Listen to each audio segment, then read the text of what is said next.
High everyone, welcome to my channel Mampi Rannabati. আমার চ্যানেলে আমার সকল বন্ধুদের এবং গুরুজনদের ওয়ার্ম ওয়েলকাম এবং সুস্বাগতম জানিয়ে আজকে রান্নাটা শুরু করছি।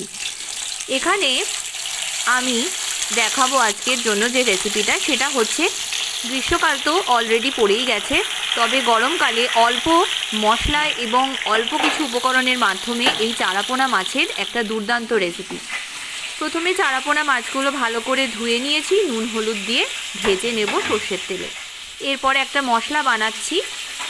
আদা 1 ইঞ্চি টুকরো 3 থেকে 4টে, কয়েকটা পাকা লঙ্কা দিয়েছি গোটা ধনে 1 বড় চামচ, আর দিচ্ছি 1 বড় চামচ জিরে। এরপরে প্রথমে জল ছাড়া মিক্সার গ্রাইন্ডারটা চালিয়ে নেব, তারপরে জল দিয়ে বেটে নেব, তাহলেই আমার হয়ে যাবে মশলাটা। খুব কম উপকরণে কিন্তু এটা করছি, শেষ অবধি দেখতে থাকুন তাহলে বুঝতে পারবেন। এরপরে মাছটা ভেজে আমি তুলে নিয়েছি। এরপরে গোটা ফোড়ন দিতে হবে, গোটা শুকনো লঙ্কা আর দিয়েছি তেজপাতা আর গোটা জিরে।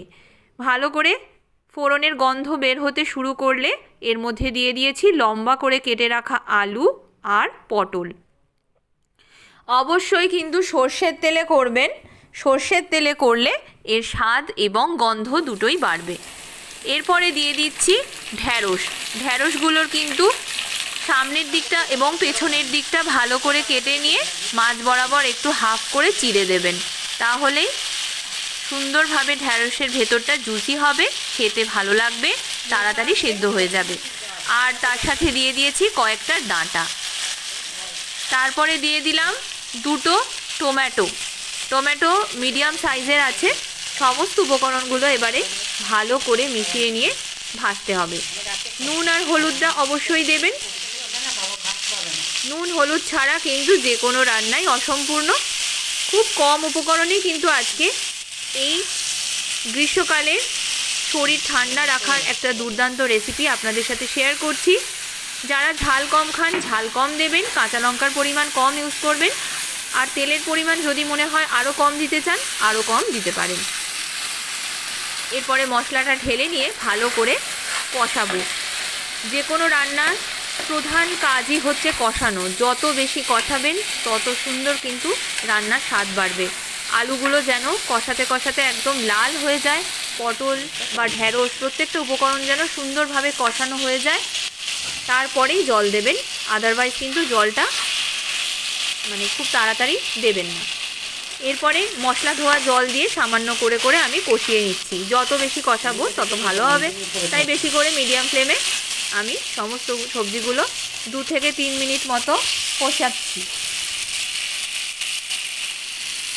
এরপরে দিয়ে দিচ্ছি গরম জলটা আমি এখানে একটু বেশি দেব, কারণ আলুটা যেহেতু আমার সেদ্ধ নেই তার জন্য, আর যেহেতু এটা মাছের ঝোল করব চারাপোনা মাছের, তার জন্য আমি এখানে 3 বড় কাপ জল দিয়েছি।